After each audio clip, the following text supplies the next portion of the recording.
Question. Manti Te'o, podium C. That's a lot of cameras. Question.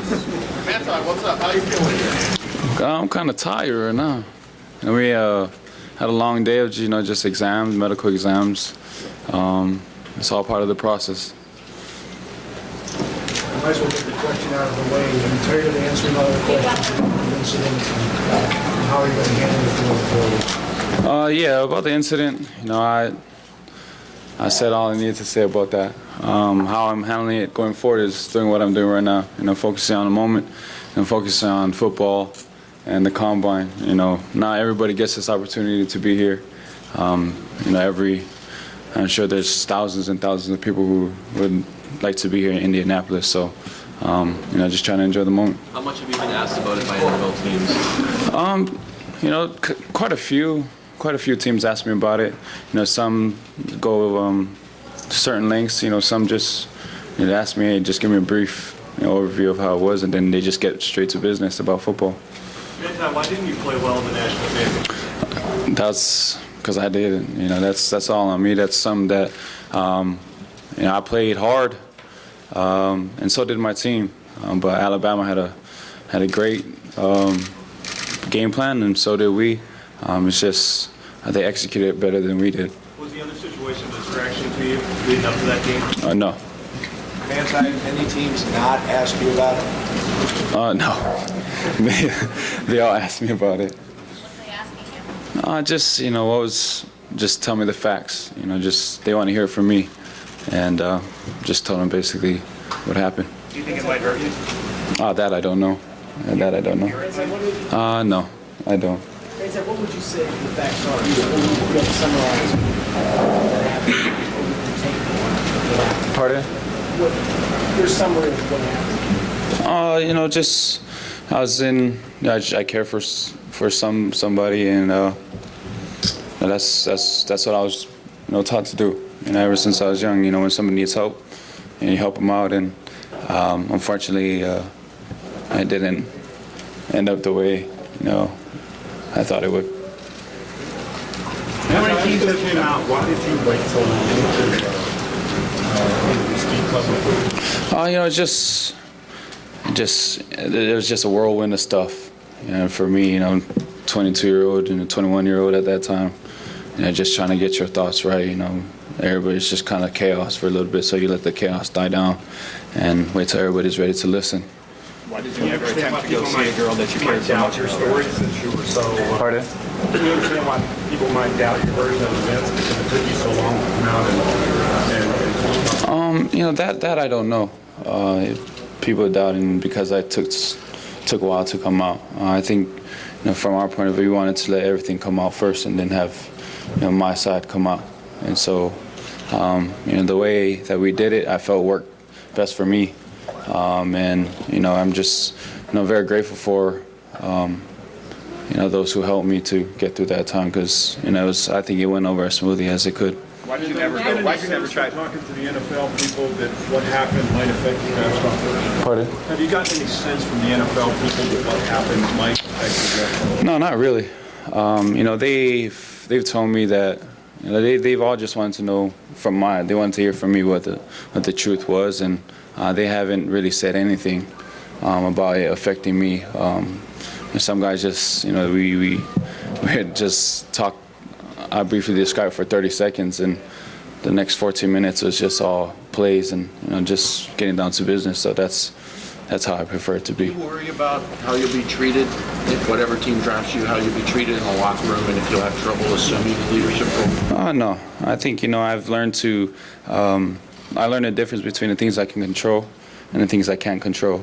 And hopefully, by doing the things I can control well, I'll have more favor in the other category. But whatever team I go to, I'm just going to be me. I'm going to work hard. Just do my best to help the team win, and whatever happens. Why did you not try? Media fascination and this right here is what? Yeah, it's pretty crazy. I've been in front of a few cameras, but not as many as this. So. What about when it came out and every network, every news channel, that was the main story? Were you surprised by the vaccination across the country? I was. It got overwhelming at times. I think the hardest part, and I've said, was just to see, not necessarily my first name, but it's my last name. Everybody here, you treasure your last name. That's what you hold dear. That's something that when you pass on, the only thing that stays with you, stays here is your last name. And so to see my last name everywhere, and to know that I represented my family and all my cousins and aunties and uncles. To deal with this moving forward the next couple of years of your career? Oh yeah, I mean for me, I hopefully, I'm just looking forward to getting ready, getting straight to football. I understand that people have questions, but I think I've answered everything I could, and for me, I'd really like to talk about football. Some of the teams Before this all came out, had you planned to go to the Super Bowl and had not? I mean, how? No, I didn't get that far. I was still worrying about the national championship, and I didn't get that far into planning.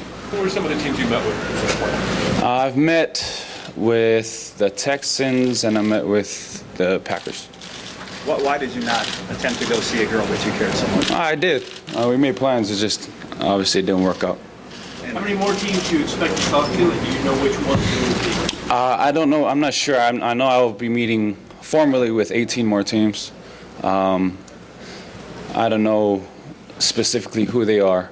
I'll find out soon. But I know I'll be meeting with 18 total. 20 total, but 18 more. As a football player, what are you telling teams that you feel like you bring to the table? I think, what I bring to the table is a lot of heart, a lot of energy, and somebody who works hard. Somebody who hates to lose. And I always said I hate losing more than I love to win. And the reason why I love to win is because I don't have to go through that feeling of losing.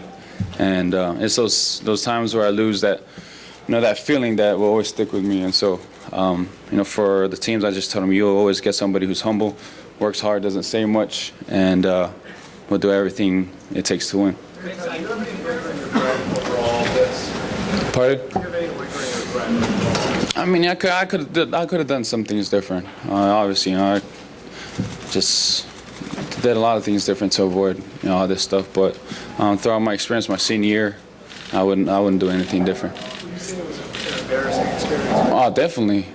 Anybody to go through it's definitely embarrassing. And you're walking through grocery stores and you kind of like give people double takes, see if they're staring at you. It's definitely embarrassing, and it's I guess it's part of the process. It's part of the journey. But you know what? It's only gonna make me stronger, and it definitely has. Oh, definitely. I definitely has gone. Obviously, I'm here. If I was still embarrassed, I wouldn't be standing in front of you. I understand what NFL teams are trying to get at when they ask about the situation. Yeah. They want to know somebody. They want to be able to trust their player, and you don't want to invest in somebody who you can't trust. And so, with everybody here, they're just trying to get to know you, and they're trying to get to know you as a person and as a football player. And I understand, where they're coming from. In some ways, does that make you feel like you have a hurdle in the honesty situation, in the honesty department? It could be a hurdle, but it could also be a great opportunity to show who you really are. And that's the way I've approached it, and it's been a great growing experience for me. You the Ravens a lot in mock drafts. How much would that be something that you would be interested in? Oh, definitely. With every team I go to, but definitely the Ravens. Ray Lewis. I've grown up watching Ray Lewis. Just watching his intensity, his passion for the game, his love for the game, his work ethic. Everything in a linebacker that you want to be is in Ray Lewis, from leadership qualities, all that. And he'll be definitely missed in Baltimore and in the NFL as a whole. But if I get to go to Baltimore, there'll definitely be some big shoes to fill, but an opportunity that I'd be honored to have. How did that situation change your role? Maybe there's different opportunities. I think, for me, I've learned, first to be, just to be honest, in anything you do and everything, from the big things to the small things. Secondly, to keep your circle very small. and to to really understand who's really in your corner and who's not.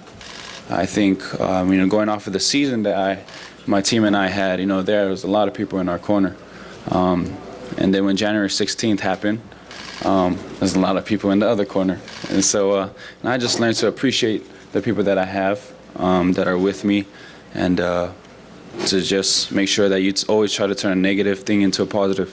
What's been the toughest moment since all this came out? I think the toughest moment, to be honest with you, was a phone call that I got from my sister, where she told me that they had to sneak my own family in their home because there were people parked out in the yard and stuff like that, and that had to be the hardest part. And for me, something that I've always had a problem with is when I can't do something about it, when I can't help. So to know that my family was in this situation because of the actions that I committed was definitely the hardest part for me. As a player, what kind of challenges can we anticipate at the next level? As a player, just obviously the game just gets even more faster. It gets a lot more complex. But I think what I have to do as a player is I have to remember why I'm playing this game. It's still the same game I played, when I was a little kid. I'm on the streets. Same thing. Football's still the same shape. Obviously, the people are going to be professionals. This is where the best play. But as long as I don't stray too far from from who I am and what I believe in, I think the journey will be worth it. A lot of other players on the draft, they've been arrested,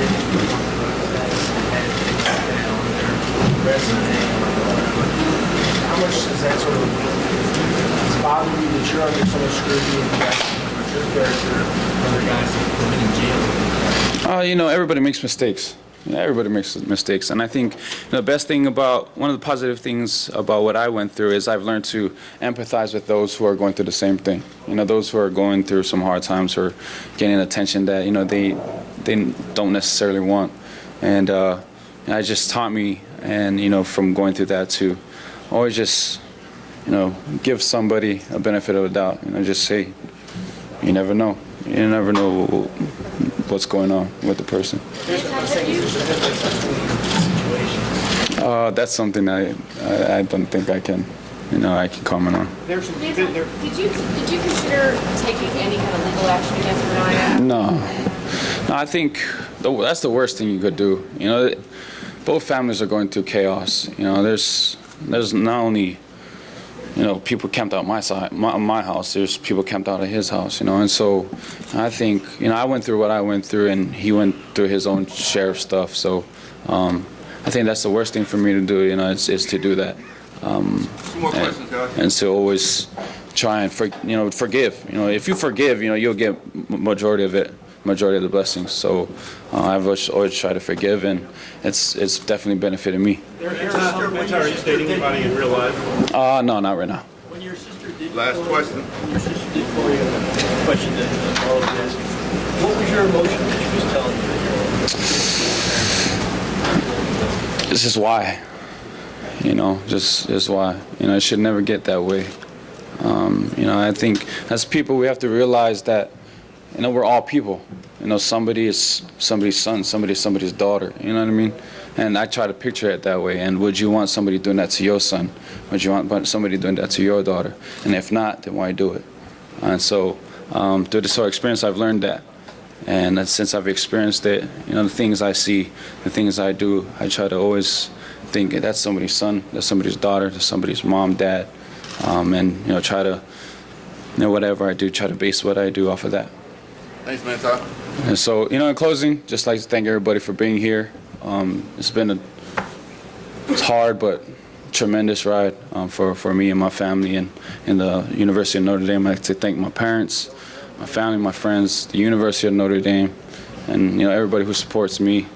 And I couldn't do it without all of you. And just hopefully after this, I answer the things I need to answer, and we can move on with football. So thank you, everybody.